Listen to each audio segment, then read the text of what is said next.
سلااو ریز گهدارین ریزدار و دلدار اس احمد بروجی دوی خلکیت از دی بحثا کسی که بکم کما حمیان ناوی وی بهیستی و ام شعراوی بناوی ای رقیب باش دزانن ما بس نامن شاعر و پاریزر دلداره باورم وجه گلکان وکه من دزانی او ده همان دمیده پاریزر جیبو دلدار ناسناوی ویه دناو خلق داوک دلدار شاعر دهات ناسین ناوی وی راستی یونس مل روفه Podcast Kurdi qise dike. Ji podcastkurdi.com û hemû platformên podcastan hûn dikarin li me guhdar bikin.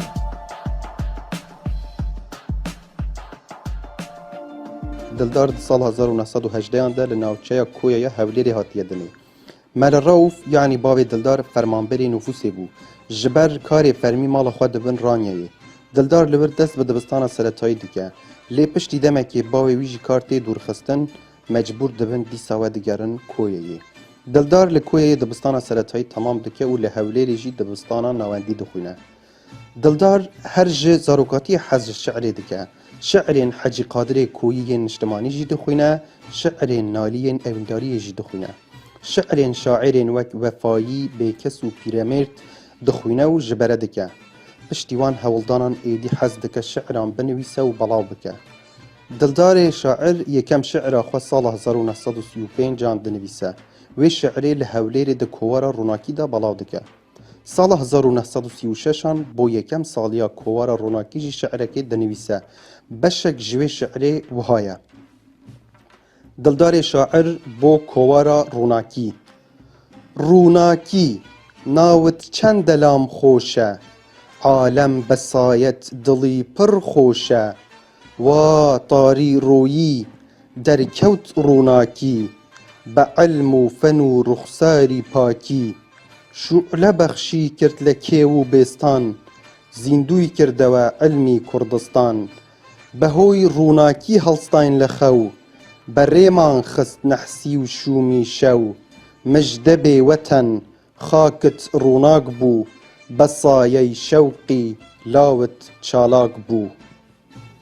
Dildar piştî li hewlêrê dibistana nawendî diqedîne li Kerkûkê lîseyê dixwîne û di sala 1940 de ber bi Bexdayê ve diçe ku fakülteya hiqûqê bixwîne. Sala 1945 zanîngehê diqedîne û dibe parêzer. Dildar gawa li Bexdayê zanîngehê dixwîne ji ber çalakiyên siyasî bo demeke Kurd tê zîndanîkirin jî. Dildar kesekî çalak bû. Sekreterê Hezba Hîwa bû. Wek derfetek dizanim li wir behsa Hezba Hîwa jî bikim. Çimkî Hîwa weke dayîka partiyên Kurdistanê ye. Sala 1937 xwendekarên Kurd komeleya darker ava dikin. Dildar yek ji damezrênerên wê komeleyê ye. Komele mezin dibe biryar didin bibin partî. Hezba Hîwa di sala 1938 de tê damezrandin. Di sala 1944 de Hîwa hildiweşe û bi navên şoreş û rizgarî dibe du beş.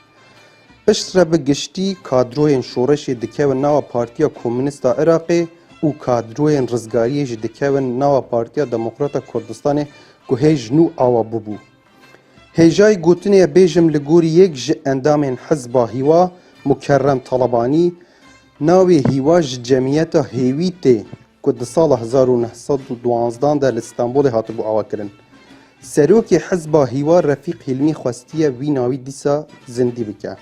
Eger em werin ser mijara ka ey raqîb li ku û kengî hatiye nivîsîn. Li ser vê yekê zanyariyeke teqez nîne. Dîwana Dildar yekem car sala 1961 li Hewlêrê ji aliyê çapxaneya Kurdistanê hatiye çapkirin. Di vê dîwanê de cih û tarîxên gelek şiiran li ser hatiye nivîsîn. Lê li ser ey raqîb tenê Kerkûk hatiye nivîsîn, tarîx li ser nîne. Di bîranînên Dildar de jî behsa wê yekê nehatiye kirin. Ferhat Pîrbal di kitêba xwe ya bi navê Ala Kurdistanê de dibêje Dildar di nava salên 1930 de ey raqîb nivîsiye û ji bo ala li ser kovara hawarê nivîsiye. Ferhat Pîrbal tiştekî balkê jî dibêje Dildar endamê xwîbûnê bû. Li gorî hevtemenên Dildar ey raqîb di navbera salên 1937 û 1940 de hatiye nivîsî. Çimkî Dildar vê demê li Kerkûkê lîse dixwand. Awaza ey raqîb jî ji aliyê Şêx Husên Berzincî li Kerkûkê hatiye danîn. Emel Seedî Rauf ku biraziya Dildar e dibêje min ji bavê xwe bihîstiye Dildar li Kerkûkê di dema xwendinê de ey raqîb nivîsiye û Şêx Husên Berzincî jî awaz her li Kerkûkê daniye. Dildar jî bi destnivîsa xwe di deftera xwe de nivîsiye شیخ حسین برزنجی آواز بو ای رقیب دانیه شیخ حسین برزنجی جی وک دلدار اندام هیوای بو شیخ حسین برزنجی و برای وی شیخ معرف برزنجی د سال 1963 ده جعالی بعثیان وتین ایدام کرن ای رقیب د دستپیکی ده وک سرودا حزبا هیوای بو د سال 1940 ده د نوروزان ده دهات خواندن ای رقیب یکم جعالی هنرمند شمال ساعی بو جمال بشیر د سال 1961 ده للاندنی لسر پلاکی هاتیه تومار کرن ای رقیب د سال 1946 ده بوی سرودا فرمیا کمارا کردستانی لمهاباده او ته گوتن کو یکم جارجی د هفته برفانبارا 1945 ده لگل بلندکرین آلا کردستانی لمهابادی هاتیه خواندن ای رقیب لباشور کردستان جی پشتی دامزراندن پارلمانتویا کردستان د سال 1992 ده دبست سرودا فرمی جعالی رهبری خسر روجوای کردستان جی ای رقیب وک سرودا نتوی هاتیه ناساندن ای رقیب به همو زراوین کردی دناوا کردان دا بلاو بویه و همو کرد به وک سرودا اجتماعی دبینن هر وها کمانجن و آوازدانر ناودار دلشاد سعید نوتاین ای رقیب جبو ارکسترای نویسینه و ای رقیب به شیوه سمفونیا ارکسترای جی تیجنین دلدار شاعر د تمن 30 سالیه ده 12 مجدار 1948 لحولری جبر جحریبونا خوینه کوچا داویه دیکه لحولری تیوه شارتن سال 2005 گوراوی تیوه گوهستن بو کویه او لبر آرامگیه که تایبت بو دلدار تی چکرن پیکره کی دلدار جی لکویه لبر مزخانه آغاله هیا پیش کو دلدار جوی دنه کوچ بکه دجیر جنک بناوی عدویه خواستبان لی مخابن مرنه نهشت عدویه خان جی پشتی دلدار هیچ نزوجی د سال 2008 ده کوچا داوی کر دلدار توی تمن خوی بچوک ج شاعر و نویسکارن دن این سردم خوا جداتر بیرانین خوشی نویسینه دلدار جبلی کردی زمان عربی، انگلیزی، فارسی و ترکی جی باش زانینه هنک فرانسی جی زانیه دلدار به کردی و عربی دربار جواک، ادبیات، زمان و آبوری ده چند برهمک هل براندنه دداویه ده از دخوازم شعر دلدار آبناوی کردستان بوه بخوینم دلدار او شعر ده سال 1940 ده لبغدای نویسیه هنرمند کرد ناودار جروجلات کردستان مظهری خالقی او شعر کریه ستران من جسورانی ورگیراند بو کرمانجی